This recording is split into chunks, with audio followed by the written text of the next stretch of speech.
જય માતાજી, જય દ્વારકાધીશ. કાલે જ મેં એક વિડીયો અપલોડ કરેલો જેમાં મેં જણાવેલું કે મેં લગ્ન કરી લીધા છે. મારી રાજી ખુશીથી હું એમના જોડે રહું છું, એમના જોડે આવી છું. છતાં પણ અમુક લોકોએ સોશિયલ મીડિયામાં વિરોધ કરવાનું ચાલુ કર્યું છે, ધમકીઓ આપવાનું ચાલુ કર્યું છે, મારી નાખીશું, ઉપાડી જઈશું. બરાબર? તો મને એ નથી સમજાતું કે જ્યાં સુધી હું સમાજનું નામ રોશન કરી રહી છું, જ્યાં સુધી હું મારા ઘરે પૈસા કમાઈ રહી છું, જ્યાં સુધી હું એમના માટે કંઈક કરી રહી છું, ત્યાં સુધી હું બધાને સારી લાગુ છું. જ્યારે મેં મારી લાઈફ માટે એક ડિસિઝન લીધું છે એમાં હું ખોટી થઈ જાઉં છું, ખરાબ થઈ જાઉં છું. બરાબર? અને એને લઈને ઘણા બધા લોકોએ એવું બી મૂક્યું છે, સમાજવાળાઓ લોકોએ, કે ભાઈ અમે દીકરીઓને ઇન્સ્ટાગ્રામ, ફેસબુક બધું યુઝ કરવાનું બંધ કરાવી દઈશું.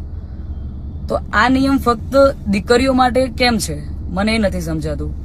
આપણા દીકરાઓ જ્યારે કોઈ બીજા સમાજની દીકરીને લઈને આવે છે ત્યારે આપણે બધું એક્સેપ્ટેબલ હોય છે. જ્યારે એ જ કાર્ય આપણી દીકરી કરે છે ત્યારે આપણે એના વિરુદ્ધમાં જઈએ છીએ. તો મને એવું લાગે છે કે અત્યારે તમે એકતા કરી રહ્યા છો, બહુ સારી વાત છે, સમાજ એકતા કરે છે, પણ તમે લડવામાં નહીં, સમજવામાં એકતા કરશો તો વધારે સારું રહેશે. બાકી તો હું કાયદાકીય પગલાં લેવાની જ છું.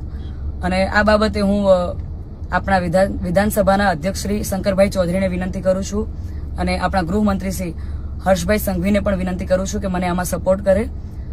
અને બાકી તો આપણે કાયદાકીય રીતે લડવાની તૈયારીમાં છીએ.